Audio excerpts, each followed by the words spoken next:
Radio Universidad de Guadalajara presenta Cosa Pública 2.0. Rubén Martín y Jesús Estrada con los asuntos sociales y políticos más importantes del día. Cosa Pública 2.0. Comenzamos.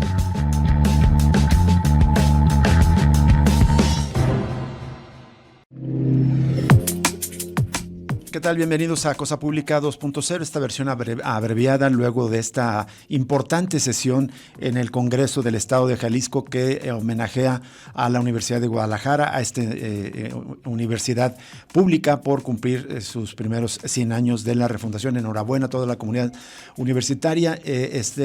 Muchas veces damos por hecho que tendremos educación gratuita y a veces dejamos de valorarlo, y eso es lo que tenemos en México, por fortuna.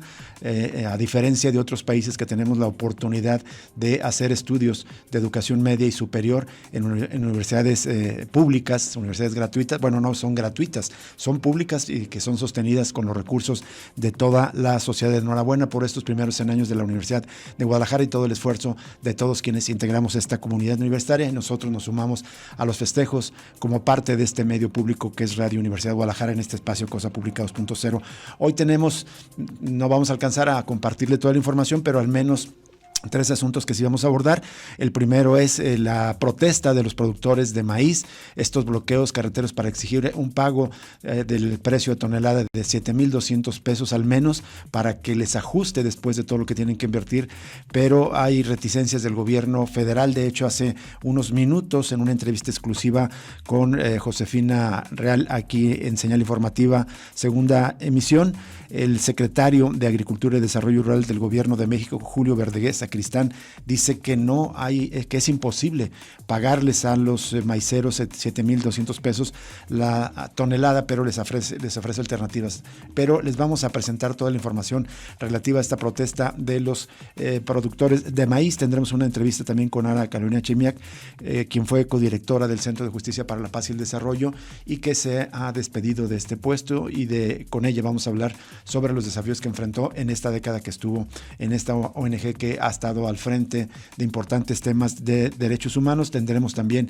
información sobre desaparecidos, violencia y sobre los ataques arrogantes, imperialistas, colonialistas de Estados Unidos a embarcaciones en el Caribe, tanto en el Golfo como en el Pacífico, que está atacando. Es el menú de temas que tenemos en esta tarde para usted, y antes de los detalles saludo con mucho gusto a mi compañero Jesús Estrada. ¿Qué tal, Rubén Martínez? Un gusto acompañarte. Gracias a todos ustedes por acompañarnos y por supuesto pues enhorabuena también en este día a la Universidad de Guadalajara.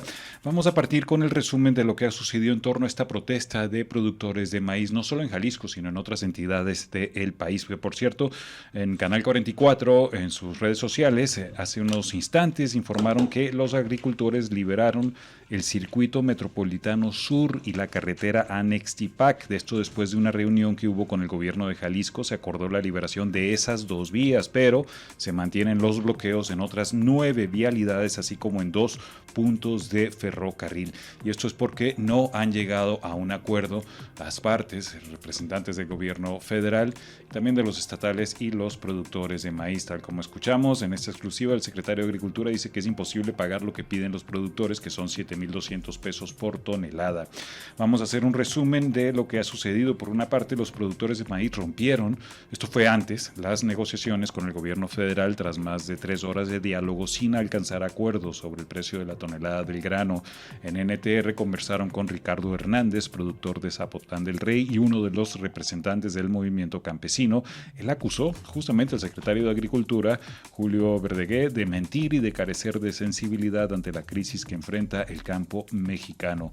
Entrevistado en NTR, él expresó su inconformidad con la postura del gobierno al considerar que los apoyos anunciados, dice, benefician a la industria y no a los productores. Lo citamos, Ricardo Hernández dijo: nosotros estábamos dispuestos a negociar, ya había un piso de 6,000 pesos por tonelada, pero en la reunión nos dijeron que no podían obligar a la industria a respetar ese precio. Fue cuando rompimos la negociación porque nos mintieron, ese dinero va para la industria, no para nosotros. nosotros, es el reclamo que hizo el productor, quien afirmó que los campesinos permanecerán en resistencia y continuarán los bloqueos carreteros en diferentes puntos del país hasta obtener un precio justo de 7,000 pesos por tonelada. Lo citamos nuevamente y dijo: estamos abiertos al diálogo, pero si no nos dan el precio justo, no nos vamos a quitar. Los agricultores están indignados porque el gobierno se doblega ante 3 o 4 monopolios. Es muy importante, digo yo, este reclamo, porque es cierto, hay 2 o 3 monopolios, oligopolios controlando la parte de la industria, la producción de agricultura derivada del maíz. Él también criticó la falta de respuesta de la Secretaría de Gobernación, la que calificó como prepotente e insensible la actitud de su titular durante la reunión. También cuestionó los programas federales como Sembrando Vida y Fertilizantes para el Bienestar, porque dijo que son puras mentiras, y aseguró que el campo mexicano lleva al menos 7 años abandonado a pesar de estos programas gubernamentales. Y vamos a la línea telefónica para dialogar, conversar con el señor Jesús Díaz. Forma parte de esta Amigos del Campo, esta agrupación que está sosteniendo esta movilización de los productores de maíz. Don Jesús Díaz, muchísimas gracias por aceptar la llamada con nosotros. Le saluda Rubén Martín aquí en Cosa Pública 2.0. ¿Qué tal? Buenas tardes, Rubén. ¿Qué tal? Don Jesús, una pregunta. ¿Usted de qué municipio es productor? Del municipio de Tototlán. De Tototlán, muy bien. Oiga, ¿y en qué momento están en este día de protestas después de las negociaciones que no sé si me puede actualizar si se mantienen o se rompieron el día de ayer con la propuesta que les hizo el gobierno federal a través del secretario Julio Verdegué de ofrecerles solamente 6,200 pesos en lugar, perdón, más bien 6,050 pesos en lugar de los 7,200 pesos que ustedes piden? No, igual, o sea, las mesas de negociación siguen, los compañeros allá están. Tengo mal entendido, de hecho, el compañero Ricardo ya está. Uh-huh. Y esperando a que nos avise, nada más pretendía que ahorita en el transcurso de la mañana se abrían las mesas otra vez de diálogo para llegar a un arreglo, lo cual hasta ahorita, bueno, yo me retiré un poquito acá a comer algo, sí. Y hasta entonces no había todavía una respuesta como tal. ¿Cuántos plantones se mantienen aquí en Jalisco?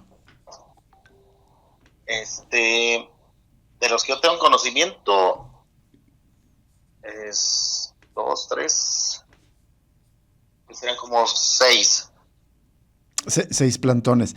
Y ajá. Entonces, hasta que no haya una respuesta positiva, seguirán con estos bloqueos carreteros. Así es. Son el secretario de Gobierno de Jalisco, Salvador Zamora, informaba de que se habían logrado algunos acuerdos y que abrían de manera intermitente el paso. ¿Ha sido así? No ha sido así, no se ha abierto, porque realmente lo que se hizo ahí fue una especie de acuerdo entre el gobierno federal y estatal sobre juntar una cantidad cierta para poder subir un poco el tema del precio. El tema es que no se firmó nada, que es lo que nos dicen los compañeros de las mesas, que no se firmó nada porque no era suficiente pues con lo que estaban mostrando. De parte de la voluntad empresarial del tema de los granos no mostraron voluntad. Pues, eso es. ¿Nos explica un poco qué los llevó a hacer, digamos, sé que mucha gente se molestará o se incomodará por las protestas, pero para ustedes fue necesario hacerlas? ¿Por qué razones? ¿Cuánto les cuesta producir una tonelada de maíz? ¿Cuántas toneladas está rindiendo en este momento una hectárea? ¿Y por qué piden esta cantidad de 7,200 pesos por tonelada de maíz, don Jesús? Mire, hablando del tema del volumen en cosecha, es incierto siempre. Sí. Deben de saber la gente que no siembra, por ejemplo, que no sabe de cómo se produce grano, legumbres o lo que sea. Es que uno, desde que siembras o plantas en el suelo algo, ya está sorteando muchas cosas de inclemencias del tiempo, de plagas y demás. Claro. Que dependiendo de todo eso que al final del día te pudiera producir, sin contar que hay muchas situaciones a la par también que no las cuentas ya de último momento, ¿no? De inundaciones o cosas cuando tú sientes que va a estar todo bien, o que una simple borrasca te avienta todo al suelo y ya lo que tenías previsto ya te falló en el cálculo del que puedes sacar. Hay muchas cosas impredecibles, ¿verdad? En este oficio.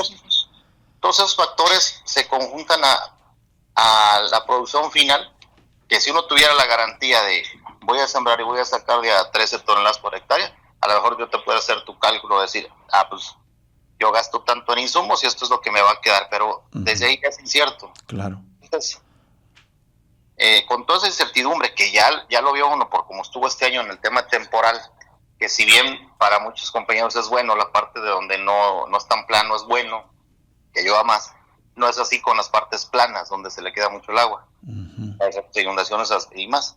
Entonces, ya se ve que va a haber mermas en ese sentido, pues adjúntele que el precio está demasiado bajo.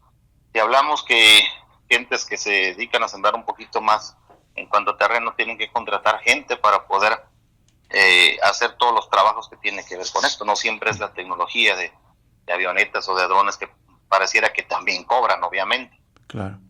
Pero todo eso, entre más plagas o más malezas salgan, más se va incrementando el costo, y al final del día, pues hablamos con todo y lo que es maquilas, fretes de cosecha, barbechos y todo lo demás, sí se te incrementa por hectárea bastante caro, promedios hasta de 45 o más, 45,000 pesos más por hectárea.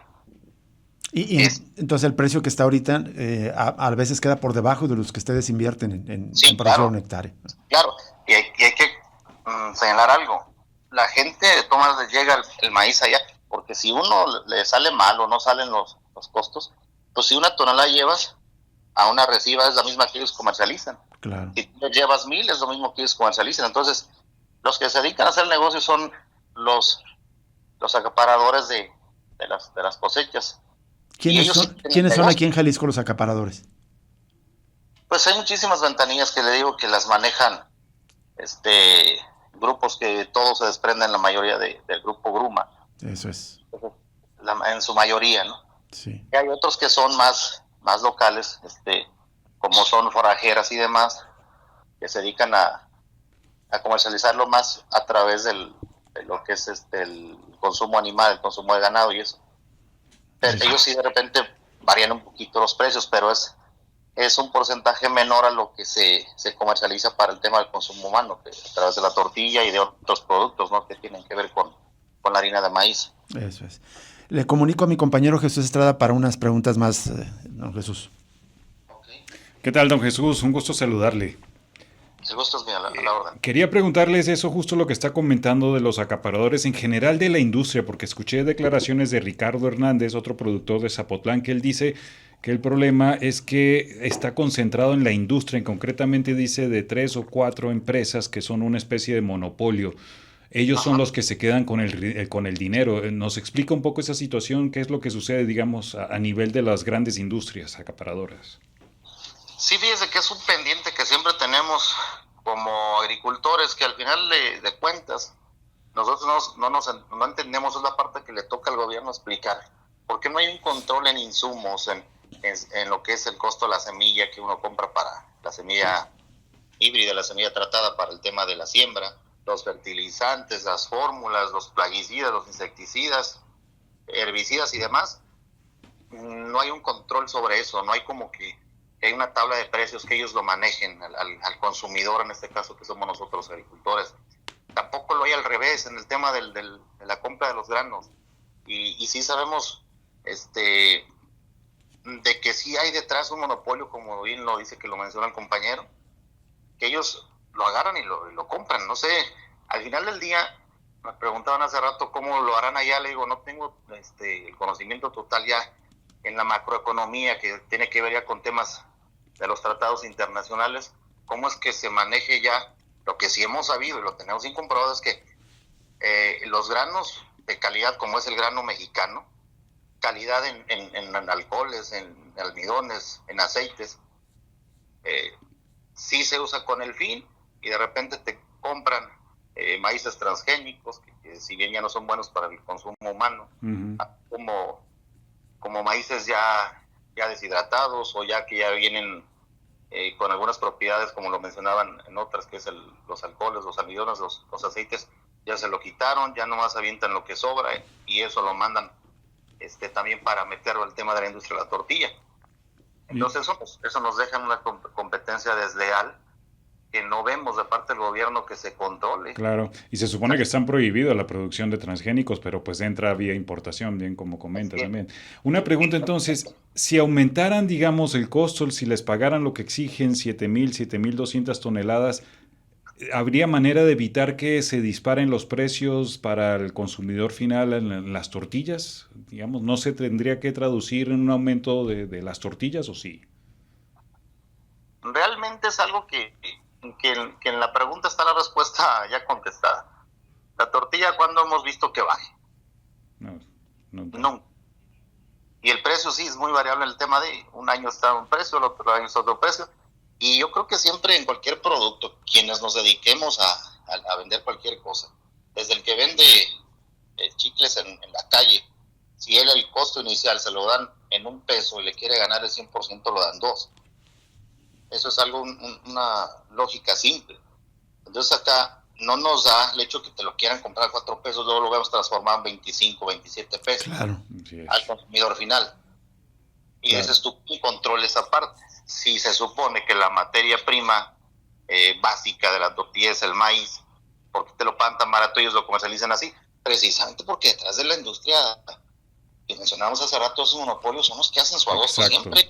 Esas grandes industrias. Sin arriesgar nada. Así Entonces, es. También se les castiga un poco en el tema del precio para que los que hacen llegar ese producto a la mesa, pues reciban, yo creo que son los principales que reciban un beneficio de tal, ¿no? Exacto. Para las familias. ¿Por qué? El que siembra el jitomate, él, insisto, va con las batallas de todo lo que ya mencioné anteriormente, de climas y plagas y demás, para que el otro nomás, está bien, te lo compro tanto y acá lo vendo en tanto. Claro. Y lo esconden o medio lo esconden, incluso ellos en poderes y demás, muchos productos como el huevo y otros, para luego sacarlos a precios estratosferos. ¿Y quién paga las consecuencias al final? Pues el consumidor. Así es. Gracias. Don Jesús, tenemos muy poco tiempo y solamente quería preguntarle finalmente si confirmarme, ¿siguen las manifestaciones, siguen los bloqueos de manera indefinida hasta que no se avancen las negociaciones con el gobierno federal?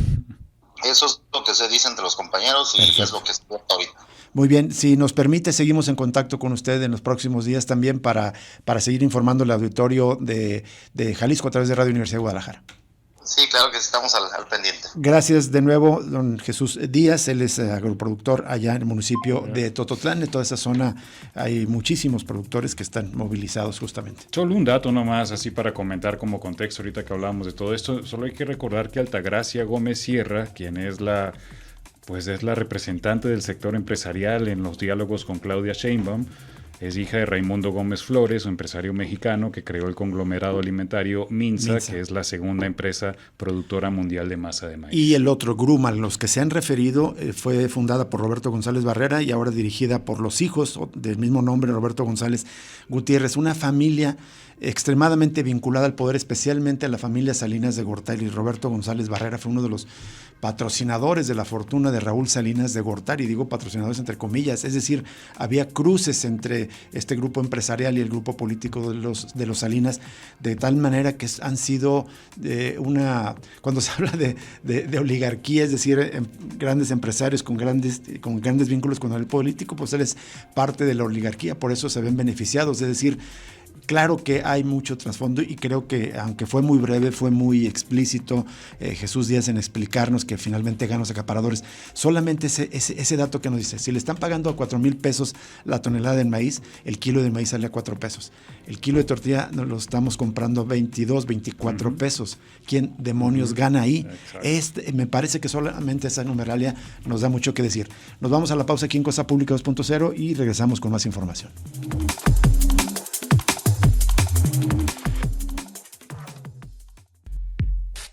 Cosa Pública 2.0.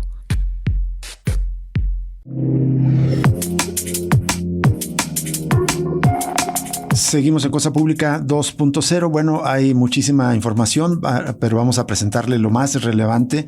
Se está informando que de la búsqueda de 3 jóvenes desaparecidos en La Fortuna, Tlajomulco, luego de que inicialmente se reportó la desaparición de 2 jóvenes en fraccionamiento de La Fortuna de Tlajomulco. Familiares confirmaron que en realidad son 3 los menores que se encuentran desaparecidos. José, de 14 años, Carlos, 17, perdieron comunicación con sus familias desde la noche del 11 de octubre. Ambos fueron vistos por última última vez en un mini súper de la avenida La Fortuna. Esta es una nota que aparece con los colegas de N+.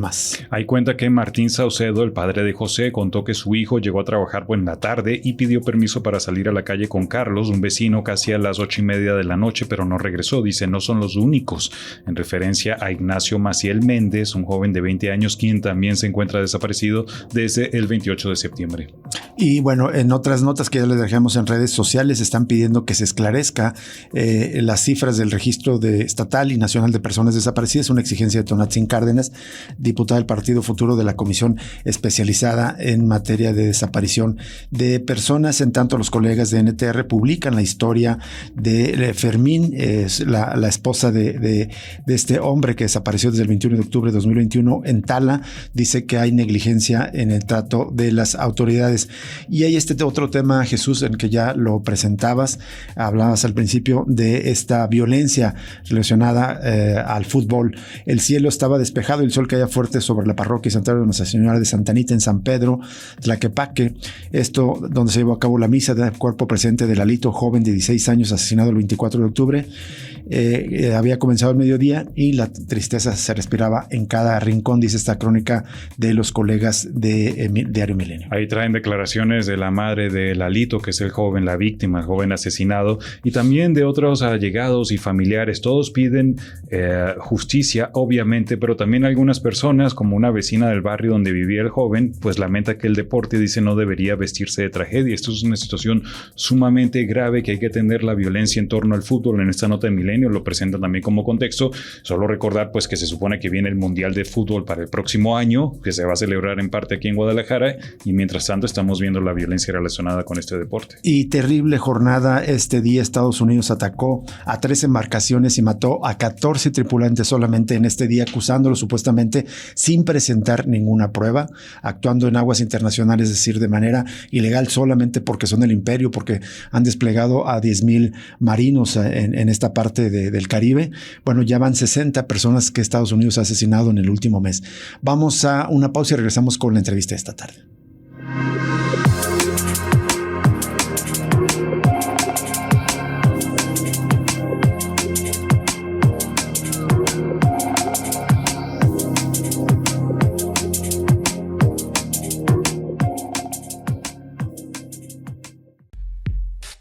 Cosa Pública 2.0.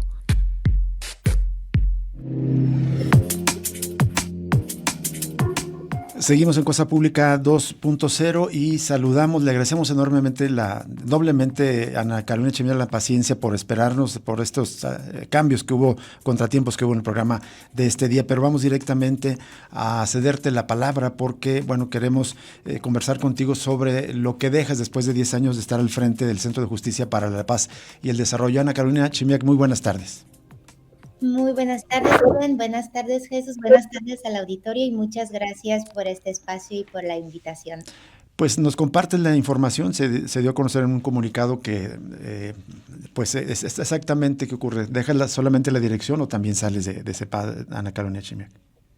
Sí, efectivamente, pues es un momento de cerrar los ciclos y de los cambios, de también tanto momento de poder pues desde distancia un poco más ver también los avances y el camino recorrido por parte de la organización, pero también encontrar maneras de seguir sumando. Entonces, en ese sentido, pues voy a dejar la codirección, voy a salir también de la organización, voy a comenzar pues otro proyecto personal y profesional en Europa, en Bélgica, desde la academia. Pero a su vez también voy a seguir acompañando al CEPAD desde su consejo como órgano de gobierno y además también claramente pues el compromiso tanto con la causa, pero sobre todo con las familias quienes pues siguen buscando a sus seres queridos también pues prevalece y también estaré pues acompañando a las familias en varios procesos aquí en el Estado. Ayer también escribías en Diario NTR, donde escribías una columna cada lunes que también te despides, ya explicaste por estas razones. Llegaste en el periodo más delicado al frente del CEPAD, el más delicado de la crisis por desaparición de personas en Jalisco. ¿Qué te representó este desafío? ¿Qué desafíos enfrentaste, Ana? Pues sí, efectivamente, llegué a comenzar a trabajar este tema y acompañar a las familias en 2016, a inicios de 2016, entonces pues es casi una década del acompañamiento a esa problemática, pero como decía, sobre todo caminar al lado de las familias y efectivamente pues esos 10 años ha sido el tiempo de muchos cambios. Hace 10 años el tema no ha sido presente de ninguna manera en la agenda pública. Actualmente, pues no hay día sin varias notas sobre el tema y lamentablemente también, pues el tema ha sido también capitalizado o politizado por parte de varios actores, aunque permite también esa visibilización avanzar en cuanto al cumplimiento de algunas de las demandas de las familias quienes han sido también pues enfrente de esa lucha tan perseverante y valiente. Claramente también estamos hablando de pues cifras que se han multiplicado, la impunidad que también solamente se ha agudizado en este tiempo. Estamos también pues frente a la crisis forense que pudimos ver en este tiempo a partir del año 2018, el hallazgo de las cajas de refrigeración de los trailers con los cuerpos sin identificar en condiciones pues indignantes. Esa fue esa primera muestra en Jalisco de esa profunda crisis forense que lamentablemente también persiste y no solamente persiste, pero se ha agudizado y también pues por las cifras que también están públicas en cuanto a los cuerpos sin identificar en México, pero sobre todo en el Estado también estamos a punto de otro colapso en materia forense que también preocupa que estas acciones no han logrado, que se han invertido en este tema, no han logrado brindar los resultados, pero también por otro lado estamos y lo que ha sido también este camino es ver ese profundo crecimiento de familiares de personas desaparecidas. Cuando yo comencé este camino, pues en Jalisco todavía estaba un Sí, colectivo exactamente. y estaba creándose pues el segundo, estaba Fundej y estaba a punto de constituirse por amor a ellos. Y pues ahora oficialmente son más de 20 colectivos. Y lo que hemos podido también ver en este tiempo que ha sido ese pues crecimiento y profesionalización, sobre todo en cuanto a las actividades que realizan las familias, diversificación de acciones en cuanto a la búsqueda de personas desaparecidas, pero también ese proceso de volverse expertas en tantos temas. Y pues ha sido honor también y privilegio poder pues aprender junto a las familias y obviamente también junto al equipo de la organización pues tan comprometido y tan valioso y más allá también a otros actores como ustedes, como periodistas, porque al final ha sido también un camino pues muy compartido desde varias perspectivas, desde varias trincheras y esa parte también la valoro y reconozco mucho a lo largo de este tiempo de 10 años. Sí, nosotros valoramos tu trabajo, Ana Carolina, y muchísimas gracias por toda la información y los contactos. Te saluda Jesús Estrada, muy agradecido. Ana Carolina, quería preguntarte ahorita que comentaste algo muy importante, lo de que hay quienes han capitalizado esta crisis. ¿Nos podrías compartir nombres, si pudieses, o a qué sectores pertenecen estas personas?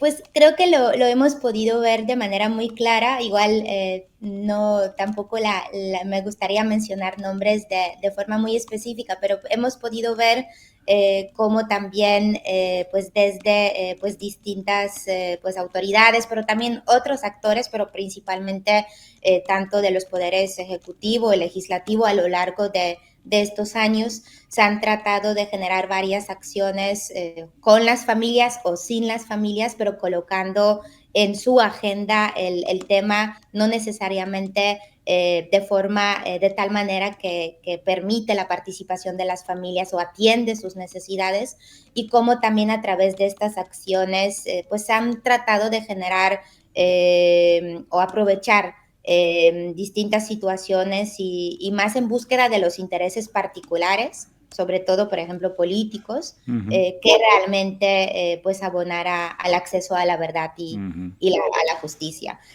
Ha sido un proceso pues que igual todavía en 2016, 2017, 2018 no ha sido tan presente, pero cuando Jalisco se colocó sobre todo en el primer lugar a nivel nacional desde el año 2019 en cuanto a la problemática, posteriormente también los constantes hallazgos de fosas clandestinas, esa situación pues ha posicionado mucho más el tema, entonces claramente también a varias personas al respecto que han tenido, como decía, otros intereses o otros beneficios por ese seguimiento, y las familias también lo tienen muy, muy claro y muy presente.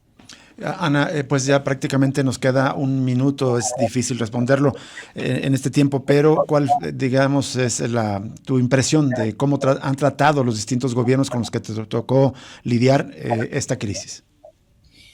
Pues creo que uno de los retos principales ha sido la falta, tanto primero de un reconocimiento profundo, serio, verdadero de la problemática y ese reconocimiento que pudiera conllevar las acciones, pero las acciones con seriedad, con voluntad política y con el compromiso, porque hemos escuchado muchos anuncios, muchas declaraciones políticas, pero realmente a pesar de que la creación de las leyes, que en México y en Jalisco han sido muy avanzadas y perfectas, a pesar de la creación de la institucionalidad, conforme incluso en muchas ocasiones a los estándares internacionales, estamos enfrentando una situación de la crisis que se agrava cada día más. Claro. Entonces, pues sin duda alguna, pues ha sido un tiempo de muchas esperanzas, muchas expectativas, pero también de muchos retrocesos y sin realmente una acción contundente que pudiera erradicar la problemática y poder pues alcanzar con el acceso a la verdad y a la justicia. La lucha de las familias para eso ha sido fundamental y para avanzar en cuanto a este tema, lo clave es siempre colocar la participación de las familias en el centro, pero sin instrumentalizarla, sino realmente dar seguimiento a sus peticiones y sobre todo convertirlas, como decía, en acciones y en resultados, y lamentablemente esos resultados están faltando, y más allá frente a esa narrativa de que pues estamos avanzando, que las cifras están bajando, o incluso lo que ha sucedido más recientemente, también esa negativa muy fuerte, por ejemplo, al procedimiento de la activación del artículo 34 por parte del Comité contra la Desaparición Forzada, que también tuvo mucha resistencia por parte de las autoridades. Si no se reconoce, si no, las autoridades no dicen que realmente necesitamos apoyo, que no sabemos cómo hacerlo, no podemos avanzar. Así es, Ana Carolina Echemiak, te deseamos todo lo mejor en este siguiente ciclo y te agradecemos enormemente, como ya decía Jesús, pues las atenciones que tuviste con nosotros aquí en el programa. Mucho éxito en lo que viene para ti en el siguiente camino, Ana Carolina Echemiak. Muchas gracias por las palabras y también aprecio muchísimo este espacio y pues muy, muy buena tarde. Buena tarde, hasta luego. Nos vamos, lo invitamos a quedarse en Radio Universidad de Guadalajara. Hasta mañana.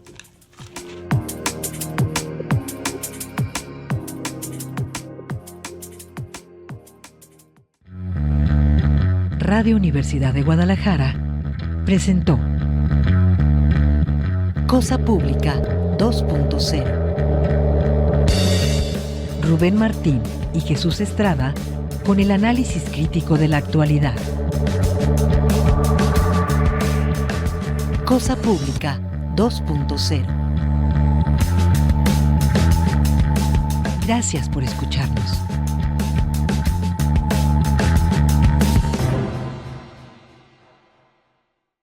Radio Universidad de Guadalajara, la radio que llevas. Para encontrarnos.